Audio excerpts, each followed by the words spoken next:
माताओं बहनों, प्यारी बच्चियों, छोटे भाइयों, मुझसे बड़े सम्मानित बुजुर्गों, नौजवान साथियों, मैं अपनी बात को रखने से पहले आपसे आग्रह करूंगा कि आप बैठ जाओ, क्योंकि मेरे अनुभव है और आप जानते हैं मैं बिना अनुभव के कोई बात नहीं कहता। इसलिए मेरा आपसे आग्रह है कि आप अपने अपने स्थान पर बैठना है और जहां बैठने की व्यवस्था नहीं है वो थोड़े से पीछे होना है। मैं इसका कारण भी आप लोगों को बताऊंगा। मैं इसका कारण जिम्मेदारी से आपको बताऊंगा। इसलिए मैं आपसे आग्रह करूंगा कि अगले 1 मिनट में आप मेरी बात को माने और बैठ जाए।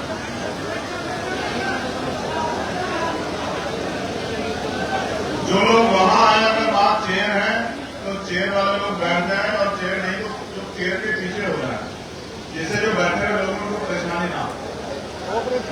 मैं इसका कारण भी आप लोगों को बताऊंगा और मेरा विश्वास है कि कारण को जानने के बाद आप मेरी बात को समझ जाएंगे कि मैंने आपको बैठने को क्यों कहा।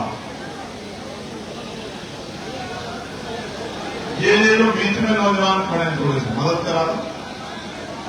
और ये जो नौजवान है जो मैं तो समझता हूं ये एक बात को मान लेते हैं, लेकिन ये ऐसा व्यवहार इससे भी मैं सहमत नहीं। कुर्सी नहीं तो पीछे चले जाओ, आपकी वजह से दूसरा भी आदमी परेशान होगा तो ये तो अच्छी बात है। समझ गया कुर्सी कौन है, ये बात मैं आपकी मान गया कुर्सी कौन है, लेकिन आप अपने खुद को भी परेशान रखो, दूसरे को परेशान करेंगे तो अच्छी बात नहीं। थोड़ी सी मदद कराओ, तेजी से मदद करा दो, समय कम है और समय चला जाएगा, वापस नहीं आएगा। ये जो ये नौजवान है इनसे भी कह रहा हूं,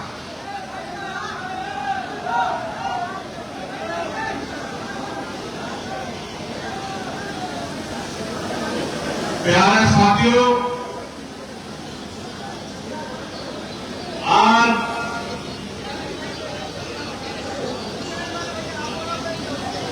जगत गुरु सदगुरु रविदास जी महाराज के विचार परंपरा के वाहक स्वामी अच्युतानंद हरिहर जी की कर्म भूमि इलाहाबाद प्रयागराज में मैं आज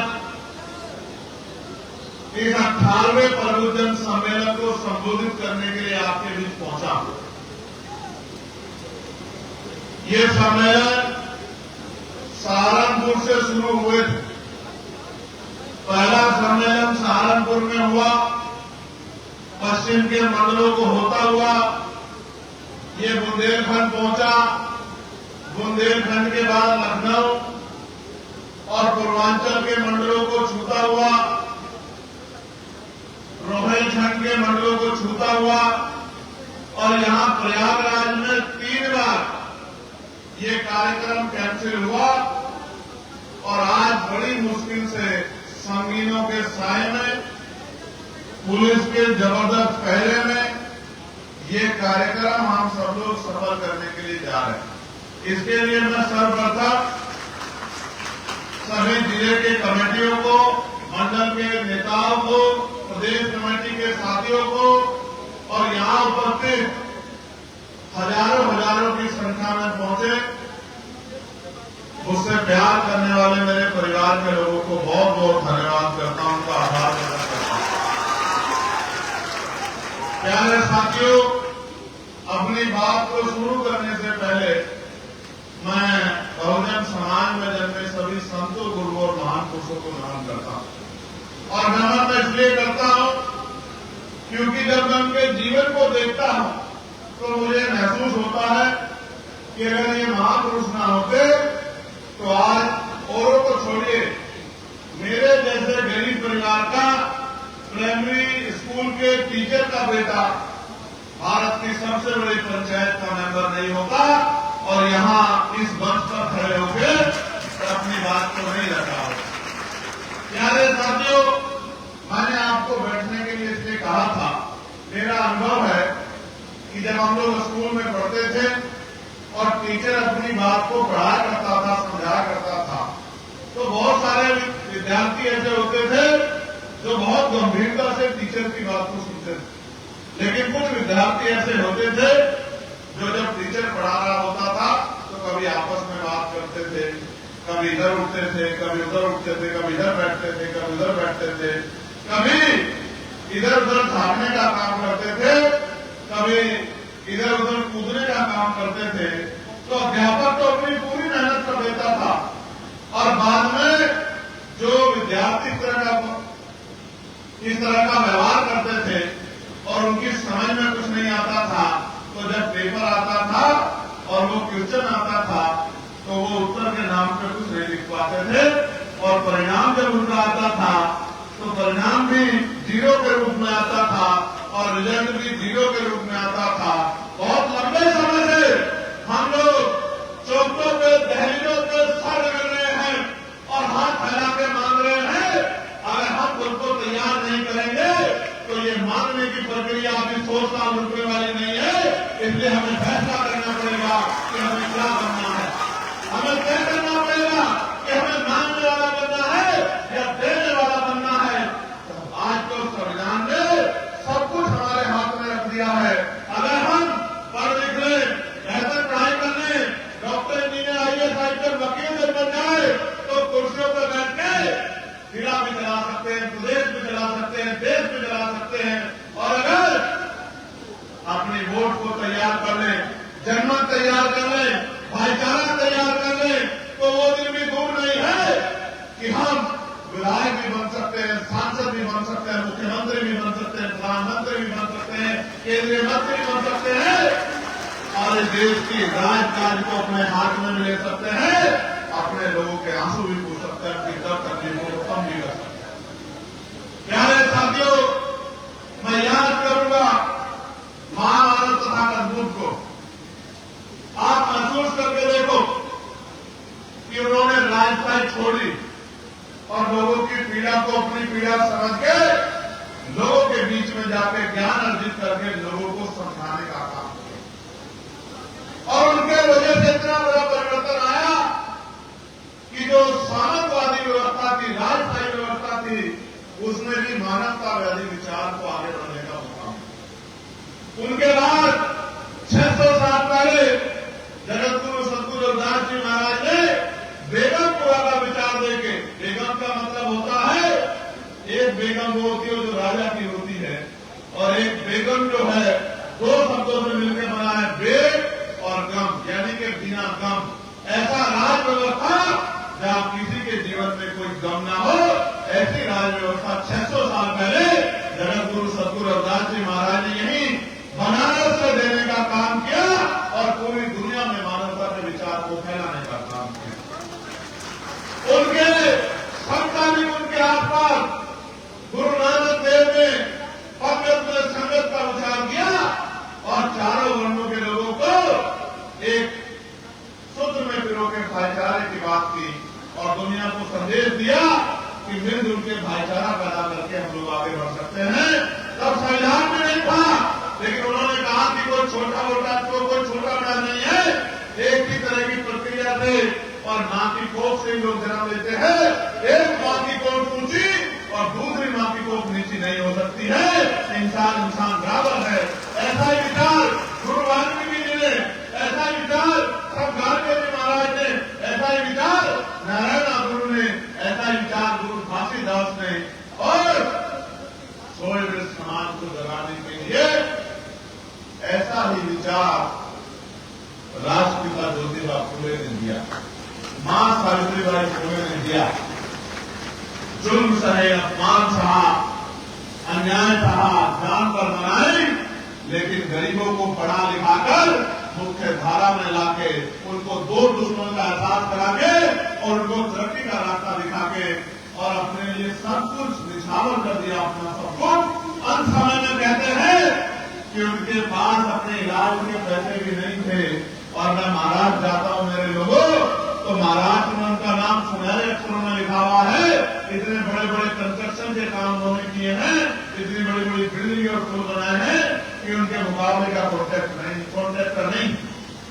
प्यारे साथियों, ये महापुरुषों की बात जब मैं कर रहा हूं तो मैं याद करूंगा सामाजिक न्याय के उस प्रोधा को जिनको हम राष्ट्रपिता ज्योतिबा फुले नहीं छत्रपति साहूजी महाराज कहते हैं, जिन्होंने 1902 में 50% पिछड़े वर्ग के लोगों को आरक्षण में से हिस्सेदारी देकर जोड़कर, और जो आज भी देश में छुआछूत भेदभाव है, उस समय शेड्यूल कास्ट के, जिसको आज शेड्यूल कास्ट अनुसूचित जाति दलित कहा जाता है, उसे दलित समाज के व्यक्ति की चाय की दुकान खुलवाकर उस चाय की दुकान पर खुद चाय पीकर सामाजिक भाईचारे का इतना बड़ा संदेश राजा होने के बाद दिया, जो आज के छोटे छोटे पदों पर बैठे लोग नहीं दे पाते। और मैं बात कर रहा हूं 1902 की 50% आरक्षण, मगर यहां ये भी जान लो कि पिछड़े वर्ग का मतलब सिर्फ आज के आरक्षण, आज के संवैधानिक व्यवस्था में पिछड़ी जातियां नहीं। पिछड़े वर्ग का मतलब ओबीसी कम्युनिटी, यानी कि आज का एससी, एसटी, ओबीसी उस समय का पिछड़े वर्ग था। तो आप ये भी समझो कि 1902 में आज जिनको हम पाल, प्रजापति, कश्यप, सेन, विश्वकर्मा, सैनी, मौर्य, ठाकरे, पिंड, केवल, राजभर, मल्ला, मुनिया, चौहान, जाट, गुर्जर, यादव, कुर्मी, तमाम तरह की जातियों के रूप में देखते हैं, और उनके बाद खुद को जाटा, चमार, वाल्मीकि, पासी, धोबी, कोरी, सोनकर, तमाम जातियों में देखते हैं। ये सब एक ही परिवार का हिस्सा है। अगर एक परिवार का हिस्सा नहीं होता तो छत्रपति साहूजी महाराज इनको अपना परिवार मान के इनके लिए आरक्षण की व्यवस्था नहीं करते। लेकिन इस देश में जिनके हाथ में राजकाज था, उन्होंने इतने टुकड़ों में बांटा है, और इसलिए बांटा है, इतिहास कहता है कि जब एक बार हम लोग चंद्रगुप्त मौर्य जी के नेतृत्व में एकजुट हुए थे, तो हमने देश में सामंतवाद की जय करके उनको घुटनों के बल जो है करने के लिए मजबूर कर दिया था। और जब चंद्रगुप्त मौर्य जी का शासन था, सम्राट अशोक का शासन था, तो पूरी दुनिया में अखंड भारत होता था। इसकी सीमाएं अफगानिस्तान तक थी, तब यह अखंड भारत था। उसके बाद न अखंड भारत बना, और न अखंड भारत तब तक बन सकता है जब तक सम्राट चंद्रगुप्त मौर्य और सम्राट अशोक को मानने वाले लोगों के हाथ में राजकाज नहीं आएगा, तब तक ये भाईचारा नहीं बन सकता है, तब तक ये राज व्यवस्था नहीं लागू हो सकती है, जो मानवता की भाईचारे की व्यवस्था। ये ज्ञान मैं आपको इसलिए बता रहा हूं कि आप ज्ञान को भूले हुए लोग हो, और बाबा साहब अम्बेडकर ने कहा था कि जो समाज अपना इतिहास भूल जाता है, वो कभी अपने भविष्य का निर्माण नहीं कर सकता। प्यारे साथियों, राष्ट्रपिता ज्योतिबा फुले, छत्रपति साहूजी महाराज, ईवी पेरियार रामानायक स्वामी, पेरियार मलय यादव, बाबू जगदेव प्रसाद कुशवाहा, जननायक कस्तूरी ठाकुर, इस देश में महिलाओं, मैं आज स्कूलों में जाता हूं, बच्चियों से बात करता हूं, उनकी तरफ देखता हूं, तो महसूस होता है कि अगर बाबा साहब अम्बेडकर संविधान में महिलाओं को बराबर का अधिकार नहीं देते, तो किसी भी जाति धर्म की महिला आज डॉक्टर, इंजीनियर, वकील, जज, मुख्यमंत्री, राष्ट्रपति, प्रधानमंत्री, मंत्री, विधायक, सांसद, आज तो महिलाएं ट्रेन उड़ाती हैं, जेट विमान उड़ाती हैं, हेलीकॉप्टर उड़ाती हैं, सीमा पर सुरक्षा करती हैं, डिस्ट्रिक्ट में सुरक्षा करती हैं, कलेक्टर बन के जिले की कुर्सी पर बैठ के जिले को चलाती है, और प्रदेश में मुख्यमंत्री बन के प्रदेश को चलाती है, और देश में प्रधानमंत्री बन के देश को चलाती है। और वर्तमान में हमारी महामहिम राष्ट्रपति जी द्रौपदी मुर्मू जी, वो भी महिला है, जो पूरी दुनिया में भारत का नेतृत्व करती है, वो भी महिला। ये किसने किया था कि महिलाएं पदों पर चली जाएं? ये डॉक्टर बाबा साहब अम्बेडकर ने अपने संविधान में सुनिश्चित किया कि महिलाएं छोटी नहीं है, महिलाएं बराबर, महिलाएं को भी बराबर का अधिकार मिलना चाहिए। प्यारे साथियों, मैं बाबा साहब अम्बेडकर को नमन करता हूं, याद करता हूं, उनको आदरांजलि देता हूं, उनको जीरा सलाम पेश करता हूं। मैं माननीय काशीराम साहब को याद करता हूं, जिनका परिनिर्वाण दिवस अभी कुछ दिन पहले हमारी पार्टी में सभी मंडलों को बनाने का काम किया। और हमारी पार्टी में नहीं, आज इतिहास को देखो आप उठा के, कोई दल ऐसा नहीं था जिसने जीते जी उन पर आरोप लगाने में कमी थोड़ी हो।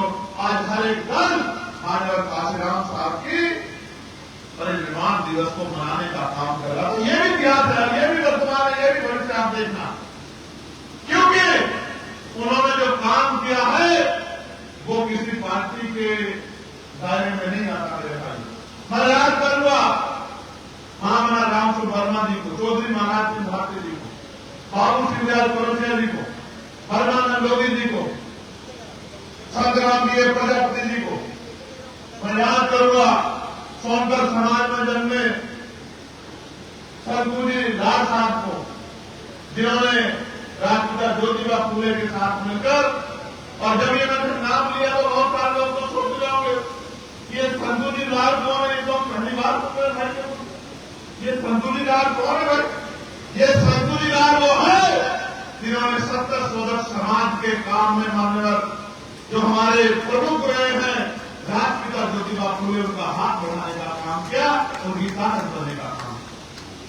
प्यारे साथियों, मैं देश की आजादी के वीर पुरोधाओं को भी याद करता हूं, शहीद जंग सरदार भगत सिंह जी को भी याद करता हूं, अशफाकुल्लाह खां साहब को भी याद करता हूं, मीर अब्दुल हमीद साहब को भी याद करता हूं, सुखदेव साहब को भी याद करता हूं, चंद्रशेखर आजाद जी को भी याद करता हूं, करतार सिंह सराभा जी को भी याद करता हूं, उधम सिंह जी को भी याद करता हूं, और मैं लखनऊ को बसाने वाले महाराजा लखन पासी जी को भी याद करता हूं, उनको भी नमन करता हूं, महाराजा बिजली पासी जी को भी याद करता हूं। मां उमा देव जी के बारे में जिक्र किया था रियाज भाई ने, मां उमा देव को भी, उनके सोने को भी, मां झलकारी भाई को भी, मां अंतिका लोधी को भी, मां फातिमा शेख को भी, और वीरांगना मां फूलन देवी को भी याद करता हूं, जिन्होंने महिलाओं को अपने में लड़ना सिखाया।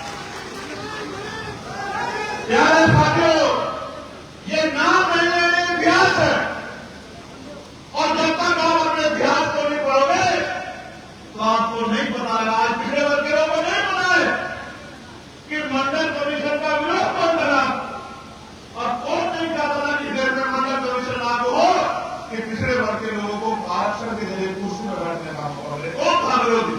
कौन मंडल के आड़ में कमंडल की राजनीति कर रहा था? कौन मंडल के आड़ में धार्मिक यात्रा निकाल रहा था कि मंडल की लड़ाई को प्रतिरोध कर दिया था? कौन था जो 2013 में ये कहते हैं कि मंडल कमीशन की रिपोर्ट लागू करेंगे? कौन था? कौन सी सरकार थी? कौन सी पार्टी थी? नहीं जानते हैं। बस निजी स्वार्थों में नैतिक पतन हो गया है कि अपने समाज के अधिकारों को पीछे छोड़ देते हैं, और एक एमपी एमएलए बनने के लिए विरोधी विचारधारा जिन्होंने आपके बच्चों के भविष्य को बर्बाद कर दिया, उनकी कुर्सियों में जाकर बैठ जाते हैं, अपने समाज को पढ़ने के लिए छोड़ देते। ये हाल हो गया, राजनीति का नैतिक पतन हो गया। ऐसा समाज में साथियों, प्रमुख जन सम्मेलन ही क्यों, इस पर किशोर साहब ने बड़ी गंभीरता से अपनी बात रखी कि प्रमुख जन सम्मेलन ही क्यों, क्योंकि सारी पार्टियां प्रमुख जन सम्मेलन करती थी। आपने पहले भी सुना होगा, एक समाज को मंच पर बिठाया जाता था और बाकी लोगों को सामने बिठाया जाता था, और ये एहसास कराया जाता था, जैसे मनुस्मृति कहती है कि ये ऊंचे हैं और आप नीचे हैं, वैसे ही कहा जाता था कि ये बताएंगे और आपको सुनना है। और मैं मानता हूं कि जब 26 जनवरी 1950 को देश में संविधान लागू हुआ, उस दिन के बाद ना कोई तोप ऊंची थी और ना कोई तोप नीची थी, हर मां की तोप बराबर थी, ना कोई ऊंचा रहेगा और ना कोई नीचा रहेगा, और जो ऊंचे नीचे को मानने का काम करेगा, और जब उसको जो है सबक सिखाने का काम, संवैधानिक मर्यादा में रहकर आजाद समाज पार्टी करने का काम। समाज साथियों, आज प्रबुद्धन सम्मेलन का अंतिम पड़ाव है, लेकिन मेरी आंखें उन भाइयों की तरफ है जिन्हें 2 महीने जेल में काटने पड़े हैं, जिनकी पीठ पे लाठियां पड़ी हैं, जिनसे कान पकड़वाए गए हैं, जिनको अपमान पैदा किया गया है। और मेरी बात को, मेरे वचन को याद रखना, वो लाठियां आपकी पीठ पे नहीं पड़ी थी, वो आपके भाई चंद्रशेखर आजाद की पीठ से पड़ी थी। मेरी बात को याद रखना। और समय बदलेगा मेरे बहादुर वीरों, मेरे बहादुर योद्धा, समय बदलेगा। आंख से आंसू चंद्रशेखर आजाद के बहे थे। मेरी बात को आप याद रखना। समय बदलेगा और जब समय बदलेगा आप भी यही रहोगे और हम भी यही रहेंगे और जुर्म करने वाले भी यही रहेंगे और एक एक जुर्म का हिसाब भी होगा। मेरी बात को आप याद रखना। प्यारे साथियों, आज देश का माहौल क्या है? मैं बड़ी पीड़ा में हूं और मैं अपनी भावना को भी नहीं रोक पा रहा। उसका कारण है कि जब मैं आपकी तरफ देखता हूं और मैंने वीडियो में आपके जुड़े हुए हाथ और आपके पकड़े हुए कान देखे थे तो वो दृश्य चीख चीख के मेरी आंखों में आ रहा। उसको मैं भुला नहीं पा रहा। और मैंने कहा कि सम्मेलन तब होगा जब मेरे भाई जेल से बाहर आ जाए, वरना ये सम्मेलन किसी और जिले में भी हो सकता है। लेकिन एक बात हम लोग भूल जाते हैं, अगर हम इन सरकारों से न्याय की उम्मीद करेंगे या हक की उम्मीद करेंगे तो ये हमारी गलतफहमी हो सकती है, इसमें सच्चाई नहीं। क्या कभी जालिम किसी गरीब का हमदर्द हो सकता है क्या? दोनों हाथ भागवता हो सकता है क्या? मेरे प्यारे साथियों, माहौल सुनो क्या है। माहौल ये है और मैं मानूंगा तब जब अपनी मेरी बात को दिल में लगा के जाओगे और यहां से जाने के बाद सोओगे नहीं घर में। जब तक मेरे दर्द को कम नहीं कर दो तब तक सोओगे नहीं। हाल क्या है? हाल ये है, आपके पड़ोसी जिले मध्य प्रदेश में एक मुहिम चल रही है और राज्य की सरकारें भी चुप है और केंद्र की सरकार भी चुप है। वो मुहिम चला रहे हैं कि बाबा साहब अम्बेडकर संविधान निर्माता नहीं। इस बात बारे में चलेगा।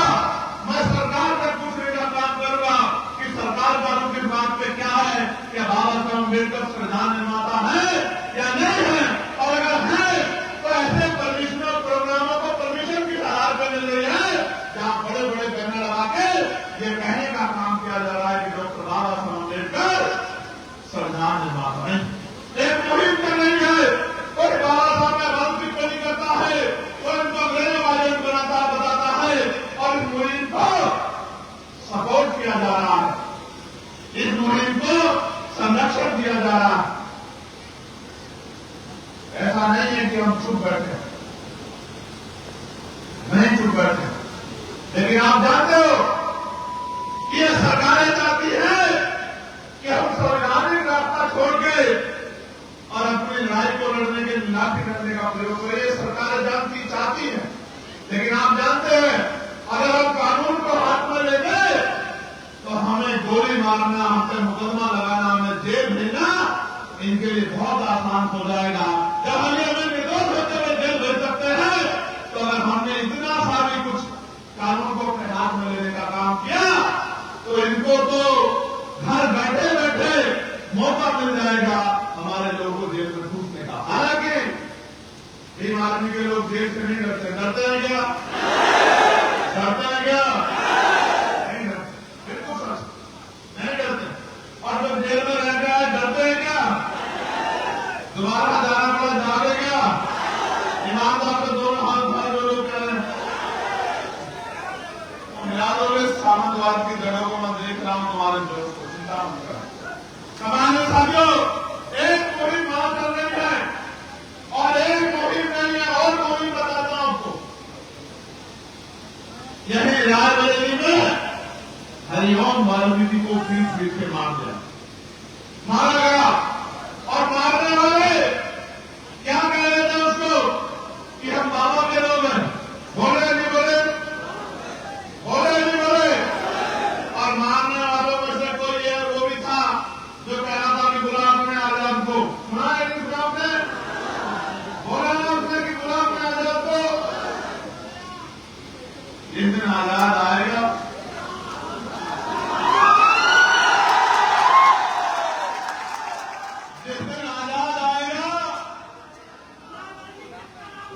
और दिन इन गरीबों की आंखों में आंसू नहीं आएगा। मेरी बात को आप याद रखें।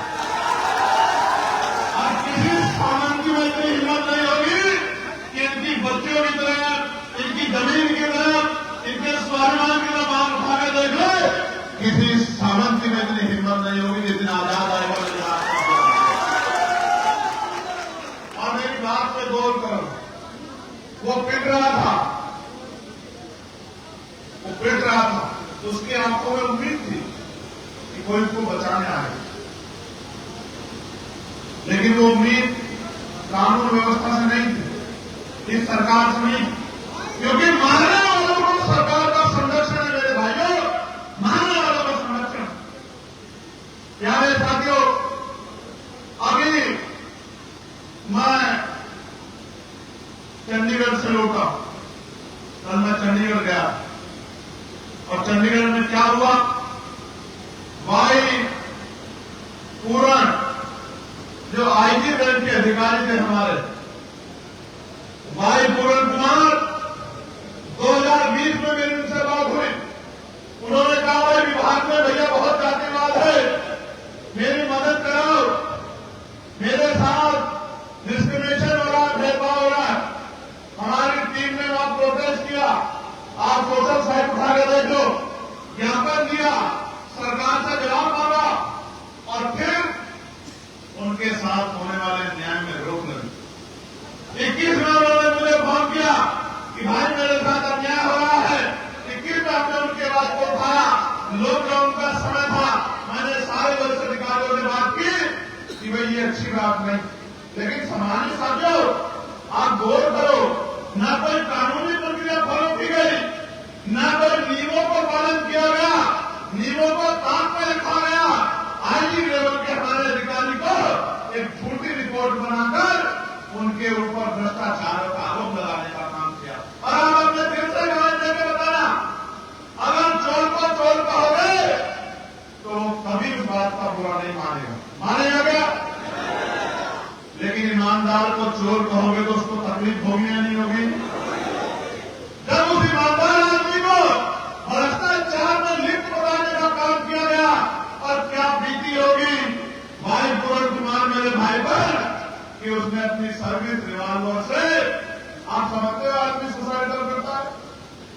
मैं आपको बताता हूं, सुसाइड पंकज भाई में बैठे, सुसाइड आदमी तब करता है जब वो नाउम्मीद हो जाता है कि आप मुझे न्याय नहीं। एक आईजी लेवल का अधिकारी जब नाउम्मीद हो गया कि अब मुझे न्याय नहीं मिलेगा, तब उसने गोली चला दी। उसकी बेटी ने 1 साल से उनकी शक्ल नहीं देखी, उसकी पत्नी जापान दौरे पे थी, मैं कल गया, उनके आंसू सूख गए हैं, उनका गला सूख गया है और कोई उनकी सुनने वाला नहीं। ये बात मैं आपसे क्यों कह रहा हूं? हमारा रायबरेली का हरिओम वाल्मीकि सेफ नहीं है, हमारा आईजी लेवल का अधिकारी सेफ नहीं है, हमारा कोई आदमी व्यासपीठ पे बैठ के कथा करता है तो उसका चोटा काट के उसको मूत्र विसर्जन उसके ऊपर किया जाता है, मूत्र से उसको स्नान कराया जाता है। और अब तो हाल ये है कि chief justice of India, Bharat की सर्वोच्च न्यायपालिका के सबसे शीर्ष पर बैठे पद के व्यक्ति पे भी जूता फेंका जाता है। आज हालात देखे आप क्या हो गई, हालात देखे आप क्या हो गई। देखिए वो चीफ जस्टिस ऑफ इंडिया है, जाति में बदले नहीं है, लेकिन इतिहास इस बात की गवाही देता है कि उनसे पहले बहुत सारे चीफ जस्टिस हुए, उन्होंने बहुत सारे फैसले दिए, वाद विवाद हुआ है, आलोचना हुई है, लेकिन किसी माई के लाल में इतनी हिम्मत नहीं थी कि वो उनके ऊपर जूता फेंक दे, क्योंकि वो दलित जाति के हैं, इसलिए पूरे दलित समाज के स्वाभिमान को जूते की नोक पर रखने के लिए उनके ऊपर जूता फेंका गया। ये हमारे वोट, ये हम सबके ऊपर एक तमाचा है मेरे भाई, ये सबके ऊपर एक तमाचा है। और ये आजाद भारत में हम लोग कहां खड़े हैं, ये आकलन करने का समय देश में सुप्रीम कोर्ट से बाबरी मस्जिद के लिए फैसला आया। पूरा देश कहता था कि बवाल हो जाएगा, हालांकि मुस्लिम समाज के लोग खुश नहीं थे, क्योंकि फैसला मेरिट पे नहीं था, फैसला जो है वो भावनाओं के अधीन में आके लिया गया था। लेकिन फिर भी सबने सुप्रीम कोर्ट का सम्मान किया, आलोचना की,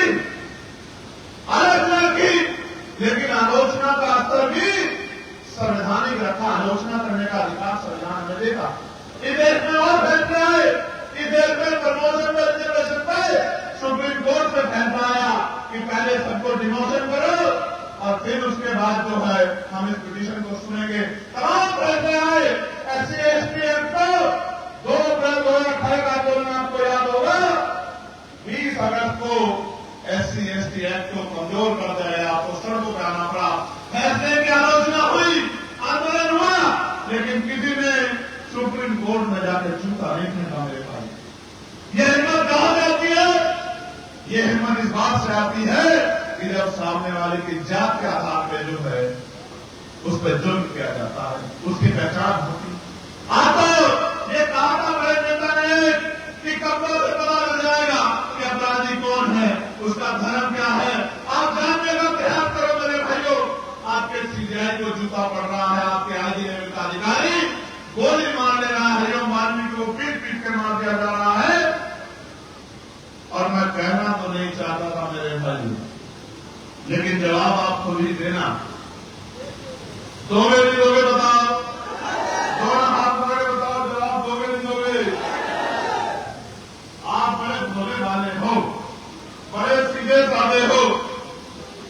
उस नेता का पर कब तक करोगे भरोसा?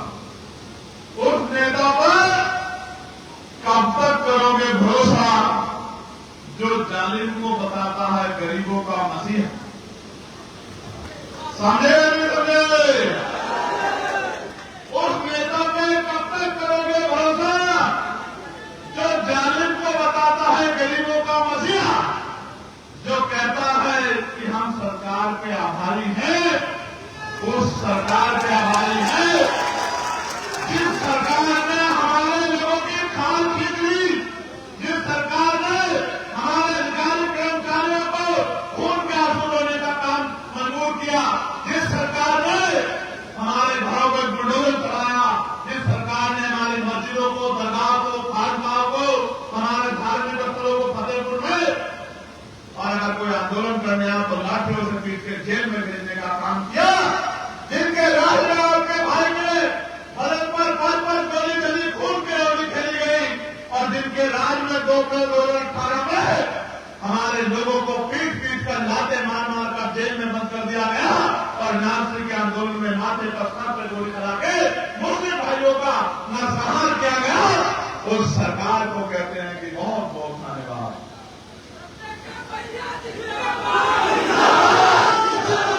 इतने भोले बनने जाओगे, मैं स्वामी अच्युतानंद जी की धरती से कह रहा हूं, इतने भोले बनने रहोगे तो ठगे जाते रहोगे। आज आप जानते हो जिस तरह से नौजवानों ने पकड़ी है मिशन की रफ्तार, जिस तरह से नौजवानों ने पकड़ी है मिशन की रफ्तार, तो कई लोग हो गए हैं खबरदार खबरदार खबरदार। लेकिन याद रखो कि आप पुलिस, आप सब लोगों की निगाह, आप सब लोगों की निगाह आपकी तरफ है, आप सब लोगों की निगाह आपकी तरफ है, और लोग ये देख रहे हैं कि भारतीय जनता पार्टी के गुंडा राज से कैसे निजात मिली, कैसे गुंडा राज को खत्म किया जाएगा, कैसे हमारे पढ़े लिखे बच्चों को रोजगार मिलेगा, कैसे कानून व्यवस्था अच्छी होगी, और कैसे हमारे लोगों को स्वाभिमान सम्मान का जीवन मिलेगा। आज ये चैलेंज है हम लोगों के सामने, आप सब लोगों के सामने, और हमें इस चैलेंज को स्वीकार करना है और दिन रात जाके मेहनत करके इस गुंडागर्दी की सरकार को सत्ता से उखाड़ फेंकना। उखाड़ फेंकोगे, उखाड़ फेंकोगे, उखाड़ फेंकोगे, फेंकोगे बताओ। प्यारे भाइयों, कानून व्यवस्था की दुहाई देने वाली सरकार लखनऊ में कल ही, प्रदेश की राजधानी लखनऊ में कल ही 3-4 दरिंदों एक बच्ची का जो है उसके सम्मान को छीन भिन करने का काम किया, और यही इलाहाबाद यूनिवर्सिटी के छात्रावास को लेकर कल मेरे भाई जो आज सड़कों पर उतरे हुए थे कि कुलपति जी उनसे अच्छा व्यवहार नहीं कर रहे हैं। यही मैंने अखबार में पढ़ा 2 दिन पहले, यही मैंने अखबार में पढ़ा। प्यारे साथियों, क्या आप इस सरकार के कामकाज को अच्छा कामकाज मानते हो? जिस सरकार ने उत्तर बिहार शिक्षक भर्ती में 20,000 पदों में घोटाला करके आपके बच्चों की नौकरी छीनने को, जिस सरकार में कोई पेपर ऐसा नहीं है जो पेपर लीक ना हुआ हो या आरक्षण में घोटाला ना हो। और इस सरकार में जब आप अन्याय खिलाफ लड़ाई करने आए तो झूठे मुकदमे लगा के जेल में भेजने का काम किया। उस सरकार को सबक सिखाने का समय आ गया। क्या मैंने कभी आपकी लड़ाई को कमजोर किया? क्या कभी आपका हाथ छोड़ा? क्या न्याय में कभी आपको अकेला छोड़ा? क्या पार्लियामेंट में कोई ऐसा विषय है जिसको मैंने आपके नाम उठाया हो? आशा बहने, आंगनबाड़ी बहने, भोजन माता बहने, ग्राम पंचायत सहायक, रोजगार सेवक, पीआरडी के जवान, होमगार्ड के जवान, पुलिस के भाई जो मजबूरी में मुकदमे लगाते हैं, मान लोगों को ढकेलते हैं, उनको 8 घंटे की ड्यूटी मिले, सप्ताह में 1 दिन छुट्टी मिले, बॉर्डर स्कीम खत्म हो, इन तमाम वेतन की संख्या दूर हो। इन मामलों के लिए मैंने पार्लियामेंट में बढ़ करके आवाज उठाई। मैंने इसलिए नहीं उठाई कि तनख्वाह बढ़ा दो, ये भत्ते बढ़ा दो। मैंने आवाज उठाई तो इसलिए उठाई कि नौजवानों को रोजगार मिलना चाहिए। और मैंने आवाज उठाई तो इसलिए उठाई कि समान काम समान वेतन 500 लागू होनी चाहिए। और जो ठेके पे संविदा पे काम कर रहे हैं उनको भी सम्मानित वेतन मिलना चाहिए। मैंने हर विषय पे आवाज उठाई, हर जुल्म पे आवाज उठाई। अब बारी आपकी है। अगर आप चाहते हो कि ये आवाज आपके घरों तक पहुंच जाए तो आने वाले तीसरे पंचायत चुनाव में जब आपने सबको मौका दिया है तो एक मौका आजाद समाज पार्टी काशीराम को मिलना चाहिए, नहीं मिलना चाहिए? जोर से बताओ, मिलना चाहिए, नहीं मिलना चाहिए? और अगर आप तैयार हो तो मिलना चाहिए तो फिर मेहनत करने के लिए भी तैयार हो जाओ। दोनों हाथ से उठाओ और कहो कि आप घर घर जाके बहुजन समाज में भाईचारा पैदा करने का काम करोगे। करोगे नहीं करोगे? बताओ। लोगों को जोड़ने का काम करोगे नहीं करोगे? बताओ। घर घर तक ये आवाज पहुंचाने का काम करोगे नहीं करोगे? बताओ। और जैसा मैंने आपको बताया, पिछड़े वर्ग के लोगों को, अति पिछड़े वर्ग के लोगों को, शेड्यूल कास्ट के लोगों को, मुस्लिम समाज के लोगों को और न्याय पसंद सामाजिक न्याय को मानने वाले लोगों को जब हम इस विचारधारा के बारे में जाकर बताएंगे और कमर कस लेंगे कि मैं 100 किलोमीटर दूर न जाके अपने 10 किलोमीटर के एरिया में जितने भी गांव, जितने भी लोग, जितने भी घर पड़ते हैं, सब घर गांव तक पहुंचकर अपने लोगों को जागरूक करके भाईचारा बना के और उनकी वोट की हमें समझाने का काम करूंगा कि बाबा साहब अम्बेडकर अपने 4 बच्चों को कुर्बान करके आपके हाथ में इतनी बड़ी ताकत देके गए थे कि जिसे चाहो कुर्सी में बिठा दो और जिसे चाहे जमीन पर पटक दो। आज हालात ये है कि जिनकी संख्या इतनी सी है वो राजकाज चला रहे हैं और जिनकी संख्या बहुसंख्यक है उनके ऊपर जुल्म जाती हुई। कुछ तो गलती हुई है ना, कुछ तो गलती हुई है ना। लोकतंत्र का मतलब क्या है? लोकतंत्र का मतलब है बहुमत का शासन, जिनका वोट होगा उनका राज होगा। क्या आज वोट वालों का